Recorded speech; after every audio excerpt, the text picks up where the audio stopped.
Visit our Genesis Baptist Church camp. It's a blast down here. It is going to be, when we play this, November 24th, Making Babies. I started months and months ago doing a series on how different plants and animals reproduce, asking the atheists, can you please provide a scientific answer to how this complex method of reproduction evolved by chance? Which evolved first, the male or the female? And why did it evolve without the other one around? What good did it do? Why? You guys cannot answer the question. Why don't you just admit evolution is stupid? I'll help you say it. Stupid, okay? It's not true. It didn't happen. God designed everything. And God's going to be your judge one day.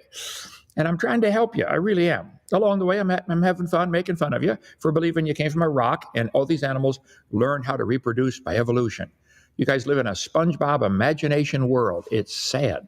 We're here to help. If you have any comments, you can send them in to drdino.com is our channel. You can call me, 855-BIG-DINO. I'm extension 3. Take calls all day long. I get sometimes, rather they call in, and I extension 3, and I say hello, and then they start cursing at me, not realizing they just gave me their phone number. So I'll call them back and say, do you have anything intelligent to say? Click. Okay. Anyway, come on down, visit Dinosaur Adventureland in Lenox, Alabama. It's a Christian camp, 25 cabins to stay in. It's all free. We want to help draw the people to the Lord. If you want to help us stay open for free, join our 777 clubs. I like what they're doing. I'm going to give them $1 a day. Surely you can come up with that. We haven't charged anything to come here for 7.5 years. Had 25,000 visitors from 74 countries, all 50 states. Set almost 270 baptized, somewhere around there. I didn't count exactly. Come on down and see our Dinosaur Adventureland. Meanwhile, watch the video, how these creatures and plants and animals, how they make babies. There is no answer for any of them from the evolution theory. There's a great answer from God. In the beginning, God created the heaven and the earth, and he made them to bring forth after their kind. And that's all anybody has ever seen in the history of the world. Evolutionists, give up. You lose. Dinosaur Adventureland, August the 11th, Friday night, 2023. Tonight, Making Babies, the cichlid fish. I would not pronounce it cichlid, but that's what they do, so it's called cichlid. You will be surprised how they make babies. I'd like you evolutionists to focus and tell me step by step how this evolved, okay? We believe the Bible is true. We're on Rumble and Genesis Baptist Church and a whole bunch of other channels. You can follow us on drdino.com. Tonight, the cichlid fish. Tomorrow night, meteor showers. Yeah, we're going to go up on the sand dune and watch the meteors, if I can stay awake. Okay, let's see. Coming to you live from Genesis Baptist Church. Jesus told us, or the Bible tells us, like in Psalms, go to the ant, thou sluggard, consider her ways and be wise. How did he know to say her? All the worker ants are female. That's before they had a magnifying glass. See, the Bible is inspired of God, okay? But ants, you could consider the ants and learn a whole lot about how to live. Because Jesus said, consider the lilies. Why would I want to do that? Well, they teach a great lesson. We cover that at Dinosaur Adventureland here.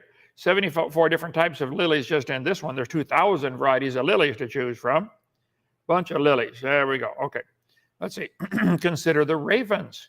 Whole bunch of different kinds of ravens. And they might have had a common ancestor called a raven. I don't think they care what we call them. Okay. They know what to look for in a husband and wife. There are asexual animals and sexual animals.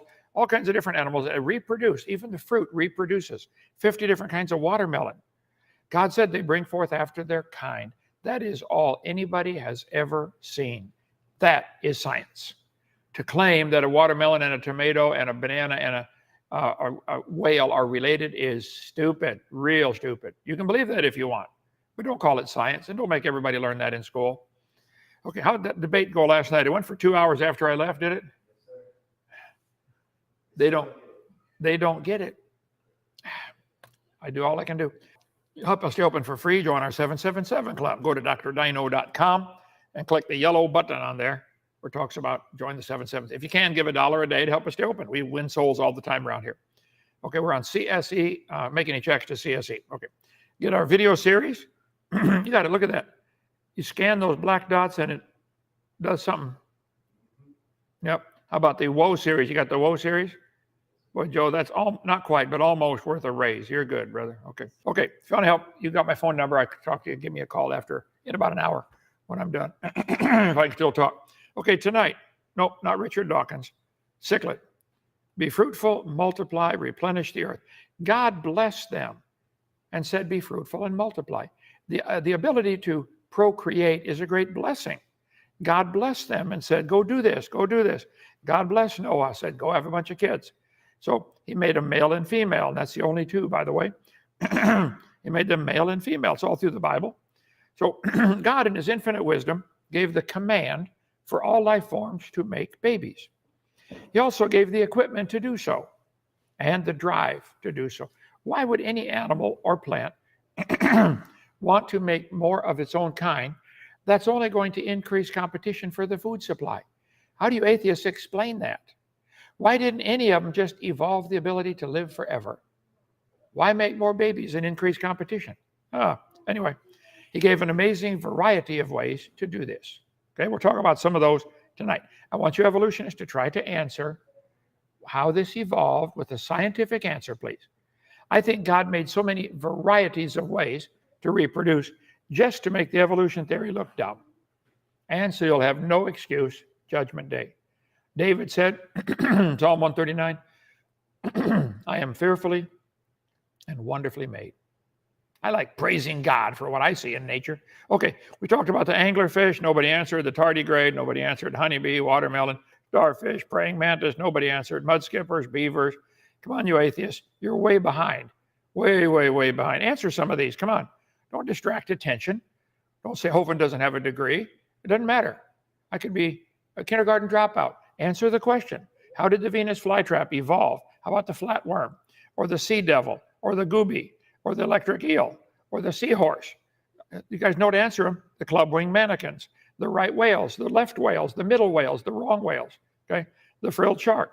Nobody answered. The blue whale, the banana slug, the plover, the porcupine, tarantula. I'm giving you lots of targets to shoot at. Lots of targets. Pick one. Pick any one. Nobody's answered the question. The bacteria, the Komodo dragon, the hippo, the condor. Nobody answered that one. The axolotl. Nobody answered that one. Tonight, the cichlid, a fish. I predict not one atheist will even attempt to answer these questions. You can't do it, can you? I know. Okay. Let's see. Cichlids are freshwater fish from the family Cichlidae in cichliforms. There are 2,000 to 3,000 species. They're not even sure how many. They come in a broad range of colors and shapes. They range from about 1 inch long to 3 feet long. All kinds of them. Or extraordinary evolution of cichlid. Right. You got to give evolution the credit or you won't get published in a peer-reviewed journal. That's the problem, okay?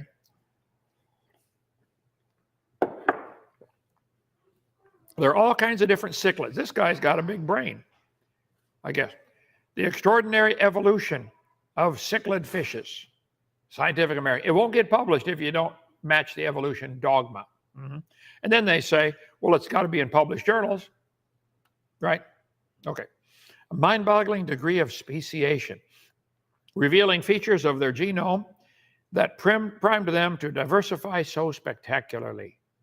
See, they had a genome that allowed them to diversify, to take over all the lakes over there, and it just evolved. They can't give God the credit. Cichlids, fish, are the most diverse family of vertebrate on record, more than 2,500 species.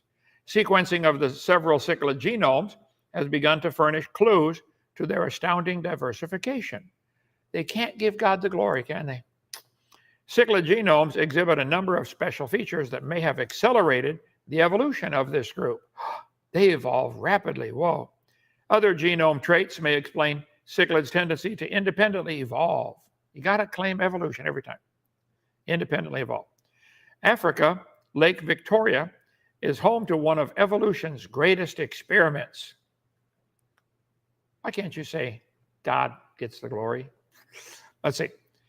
Just like Darwin's famous finches, which evolved a range of beak shapes and sizes to exploit the different foods available, these cichlids represent a textbook example of what biologists term adaptive radiation, the phenomena whereby one lineage spawns numerous species that evolve specializations to an array of ecological roles. Lake Victoria, cichlids, far surpass Darwin's finches. Well, where's this? 500 species evolved in the past 15 to 10,000 years. You mean adaptive radiation can happen rapidly? Like maybe the animals getting off of Noah's Ark 4,400 years ago could make a variety of other offspring that are still the same kind? Guys, think. Stop and think. Here's Lake Victoria down here in Africa, right there. Pretty big lake. There are all kinds of cichlid fish, and they all had a common ancestor called a cichlid. Understand? That's as far as it goes. So the cichlids, the humans, the birds, the dinosaurs, the ladybugs, the pine trees, and the worms are all related to a common ancestor because you guys drew lines on paper. This is the logic of the atheist. Look, we see 500 or 2,000 kinds of cichlids. That proves we're related to bananas. Have somebody smack you in the head, would you? Come on, think. All told, estimate 2,500 species. Wow. Whole bunch of cichlids. Okay. Tilapia is a cichlid. It's raised for food. Oscars and angelfish are cichlids. Oscars are kind of ugly, aren't they? There's the angelfish. I and other scientists, so you're not allowed to call yourself a scientist unless you believe in evolution. You're not allowed to be a scientist. Okay. That's your logic, isn't it? You guys last night, that's your logic. Let's see, we combed their DNA for clues to this evolutionary exuberance. We've not solved all the full puzzle of cichlid diversity yet, far from it. But we have found some special characteristics of cichlid genomes that might have primed them to diversify with such speed, yet also to evolve certain traits again and again. Wow, it evolved over and over. There's cichlid. Let me show you what one guy did and how cichlid make babies. If I can get over to the right. There. This is cichlid, CICHLD.bros.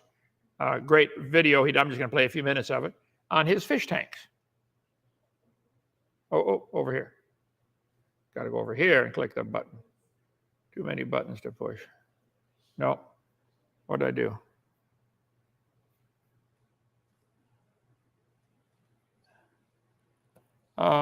The joy of PowerPoint. Now I have to come to this one, I think. Let's try, see what happens here. I click that little arrow. I currently have 7 Geophagus topos in this tank, and I've had them for about 3.5 years now. I've showed a care guide, I've showed a growth rate video, and different tank mate options for the Geophagus topos, and I'll leave those down in the description below. And because I've had this group of 7 with a good ratio of males to females, I've always kept an eye out for that breeding behavior. Kept an eye out for the breeding behavior. Now, they don't touch each other. No touch sex.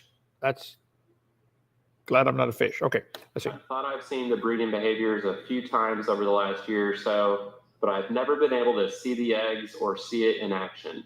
But about a week ago, I was just watching TV on the couch, and from afar, I could see the Geophagus topos, a male and a female, clearly showing some breeding behaviors by pairing up, circling around a rock, picking up the rock and cleaning it, and a little bit of circling and shimmying from both the male and female. Breeding behaviors.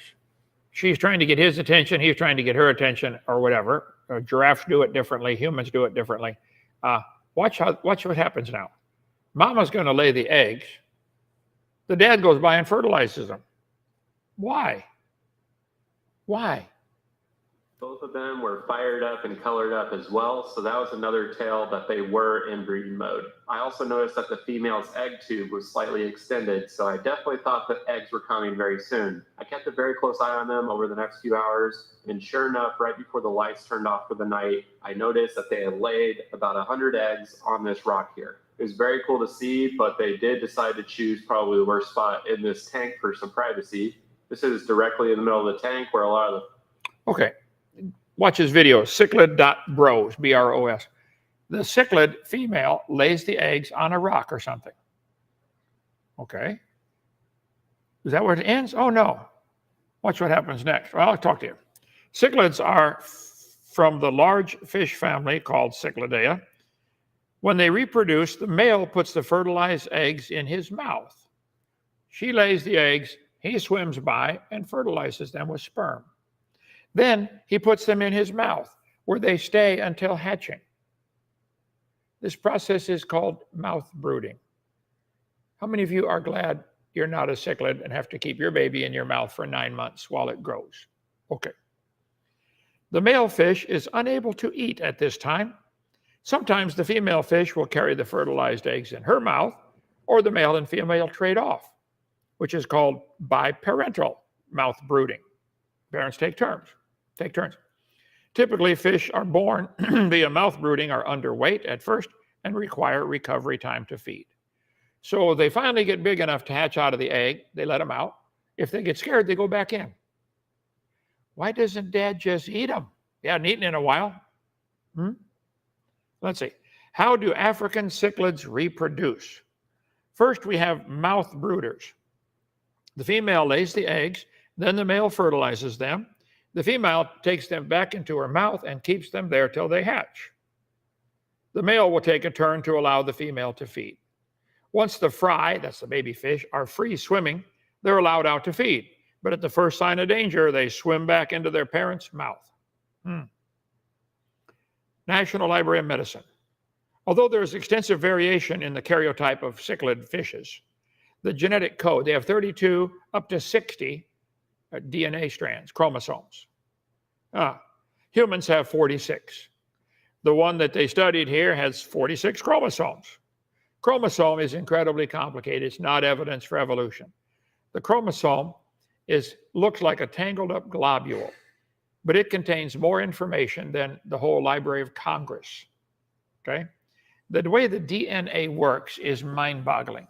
If you took two strings that are connected by a long ladder with 1 billion rungs on it and start twisting it, pretty soon it twists over on itself and then twists over on itself again. How long is your DNA? How long is it? Well, let's see. The DNA inside your cell is longer than you are. Each cell of your body, the DNA is longer than you, but packs down into a space smaller than you can see. The DNA has 46 chromosomes in a human. Try holding a piece of string at one end and twisting the other. As you twist, the string creates coils of coils, and eventually coils of coils of coils. Your DNA is arranged as a coil of coils of coils of coils of coils. This allows the 3 billion base pairs in each cell to fit into a space 6 microns across. If you stretched the DNA in one cell all the way out, it would be 2 meters long, a little over 6 feet. All the DNA in all your cells together, watch this now, would be about twice the diameter of the solar system. What's the diameter of our solar system? We're going pretty fast around the sun. It takes us a whole year to get around. It's a pretty big circle. Go out to, I think Pluto's still a planet, okay? Go out to the edge of the solar system. Twice that. That's just the DNA in you. One person's DNA would be twice the diameter of the solar system. So, how did DNA coil up? Let's see. I got a video on that right here. Your body's molecular machines. And you guys think the cichlid fish knows how to do this and make a copy of it for each of those eggs. Okay, come on. To start, the double helix molecule we always talk about. This is a scientifically accurate depiction of DNA created by Drew Berry at the Walter and Eliza Hall Institute of Medical Research. If you unwind the two strands, you can see that each has a sugar phosphate backbone connected to the sequence of nucleic acid base pairs, known by the letters A, T, G, and C. Now the strands run in opposite directions, which is important when you go to copy DNA. Copying DNA is one of the first steps in cell division. Here, the two strands of DNA are being unwound and separated by the tiny blue molecular machine called helicase. Helicase literally spins as fast as a jet engine. The strand of DNA... And it all evolved with no designer for no reason. Keep in mind, each DNA has to be copied this way. The cichlid has anywhere from 32 to 80 of them, I believe. We got 46, 32 to 60. Each of these DNA strands has to be unwound, copied, and put in this egg. 100 eggs, sometimes 300 eggs. Does the fish know she's doing this? Is she thinking about that? Wow. Did she make her own machine to do this duplication? On the right has its complementary strand assembled continuously, but the other strand is more complicated because it runs in the opposite direction. So it must be looped out with its complementary strand assembled in reverse, section by section. Is there any chance for a mistake to enter into all this? How can you atheists believe in evolution? I just don't understand. You screw loose nothing. Everything's loose up there if you believe that. At the end of this process, you have two identical DNA molecules, each one a few centimeters long, but just a couple nanometers wide. So to prevent the DNA from becoming a tangled mess, it is wrapped around proteins called histones, forming a nucleosome. These nucleosomes are bundled together into a fiber known as chromatin, which is further looped and coiled to form a chromosome, one of the largest molecular structures in your body. In the world, in the universe. So the cichlid fish has to make a copy of all this. Well, let's see here. How many things could go wrong? The female has all the equipment to make about 300 eggs and know how to lay them. Does she know? Where did she get this equipment to make these eggs? How did the ovaries evolve? Why would the ovary evolve before there was any need for it? She has to copy the complex DNA code. Okay. How to lay them? She has to copy the code. How does she know how to copy that code so fast? She's got to do that for each of the 46 chromosomes and then start over and do it again for the next egg. 300 eggs. Guys, do you ever stop and think about what you think about? Any serious mistake and the baby dies. So that chromosome unwinds, makes loops. You can watch, there's lots of videos on how this happens. The more we understand about it, the less you ought to believe in evolution. How many things can go wrong? How does she do this with a tiny fish brain, the size of a marble?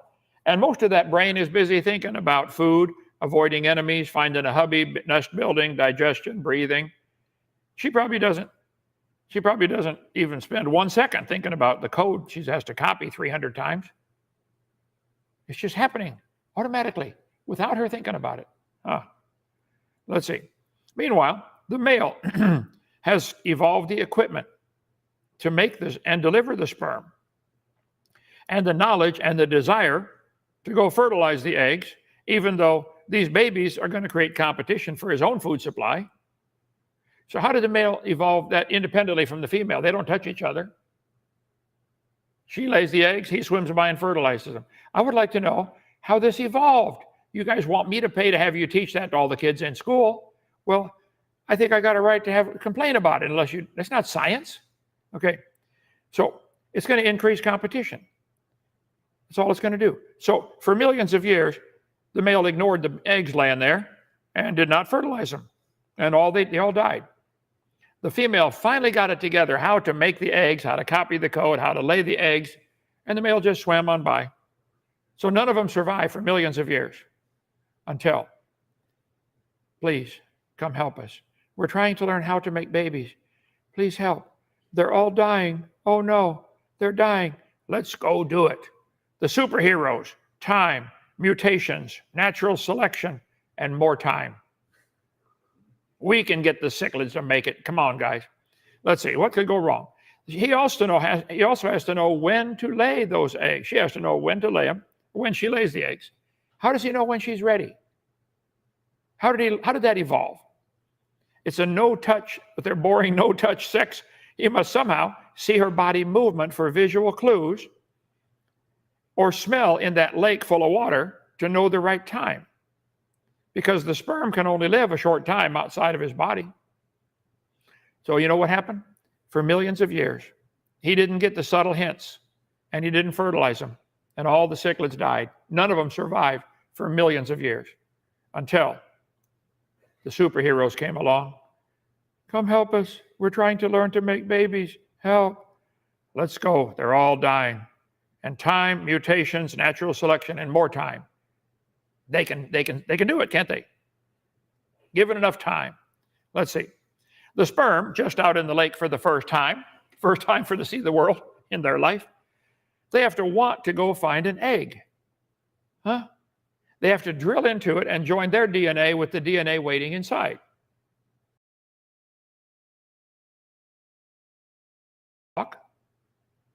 Do their job. Well, for millions of years, the sperm just swam around and played in the water and did not go to the eggs, and all the cichlids died. They all died. None of them survived until the superheroes came along. Please come save us. Help. We're trying to make babies. Let's do it, guys. Let's go save the cichlids. There you go. Time, mutations, natural selection, more time. It's amazing what they can do, isn't it? Stunning what they can do. Oh, yeah. Let's see. Okay, what could go wrong? The dad has to know to pick up those eggs in his mouth and protect them. He can't eat with them in his mouth. How long did it take him to evolve this behavior that will make him go hungry? Well, now for millions of years, he just ate them. And all the cichlids died. None of them survived until the superheroes came along. Come help save us. We're trying to learn to make babies. Help. Teach Daddy not to swallow them. Please, help. Let's do it, boys and lady. We can help. So time, mutations, natural selection, and more time. Hey, they can do it. Obviously, they're here. They did it. Obviously, they're gee whiz. How many things could go wrong? Female lays the eggs. The male fertilizes them, puts them in his mouth to protect them. His little fishy brain doesn't know why he's doing this, since it keeps him from eating for a while. Sometimes the mom holds them in her mouth. So the female lays the eggs. He don't know why he's doing this. Cichlids lay eggs either in caves or on rocks, and they defend them until they hatch. African cichlids are mostly mouth breeders, which means that after the male and female have spawned, the female, usually the male sometimes, incubates the eggs in their mouth. How do they know when they're ready to hatch? How does the egg know when it's ready to hatch? Female lays eggs which are fertilized by the male. She picks up the eggs and keeps them in her buccal cavity, the mouth. The male cichlids, preparing to procreate, usually become more aggressive toward males of their own species, sometimes killing them. So they want to make babies so bad they kill the other males. Why? You're increasing competition for your food supply, guys. Stop. Thank you, superheroes. You saved us. And thank you, Charlie Darwin, for telling them how to do it. It was our pleasure. Superheroes, welcome at Dinosaur Adventureland. Come on down. How on earth does anybody with one functioning brain cell believe in evolution? I'm baffled. And I'll debate all of you at the same time. If no interruptions, one topic at a time. You get half the time, I get half the time. You go first. Where is the evidence for cichlid evolution? How did they develop this unusual behavior, step by step? I'd like an answer, please. I think a lot of people would like an answer. Put your comments below. Please subscribe to our channel, like us, and share it. Tell other people about it. Also, if you would go to all the atheist channels that talk about me when I'm not there to defend myself, put comments on their channel. Say, hey, why don't you debate him? He's challenging you. These guys are real brave keyboard warriors, when I can't defend myself. Come on, all you guys with your channel, you do Kent Hovind. Let's beat up on Kent Hovind when he's not here. That's called shadow boxing, isn't it? You're brave to beat up a shadow. Yeah, call me, 855-BIG-DINO. I'll take you all on. Joe, you schedule them. What's your email, tech? Yeah. Somebody tried tech at Dr. Dino, didn't work today. Dr. Dino at drdino.com. Okay. And you guys with the Jeep, I'll be over there in a minute. Give me a call if you're interested in making some kind of swap. Okay, any questions or comments? Crybaby. Is he going to answer the cichlid? They have a higher degree of evolvability than other fish species, due in part to the partitioning of trophic function between their oral and pharyngeal jaws. So because they have, are you serious? This is proof that they evolved? You don't get it. I would like a step-by-step scientific explanation how they developed this. So you're claiming they've got this cavity between their jaws. Okay. How did that evolve? Saying it's there is stating the obvious. That's not giving a scientific answer how it evolved. Go cry some more, okay? And come up with an answer this time. Okay, Jobert. I'm assuming that's French name. Parlez-vous français? Mais oui, je parle très peu français. Okay, hi Ken, thank you for your hard work. I have a suggestion. After this series, you need an idea for a new series you should do about the human body, the human heart. Man, I thought about that. Just each bone, each organ of the body, each system, respiratory system, digestive system, circulatory system, integumentary system, balance system. I'm going as fast as I can go. Okay, I think I work pretty hard, don't I? Try to keep, these young guys try to keep up with me. I do pretty good. Okay, anyway. I did a whole session on body parts. Oh, creation that destroys evolution. That's, I go through the alphabet with a body part. There you go. Watch these. We got A through C done, and D through F, and we're going to get more done out. Okay, so that was a cool series. I mean, I put a lot of work into these. Okay, anybody else? Truth doesn't change, neither does Doc. Get over it. He's right. Evolution is wrong. Bobby, you did that just now? Thank you. God is right, and I'm on his side.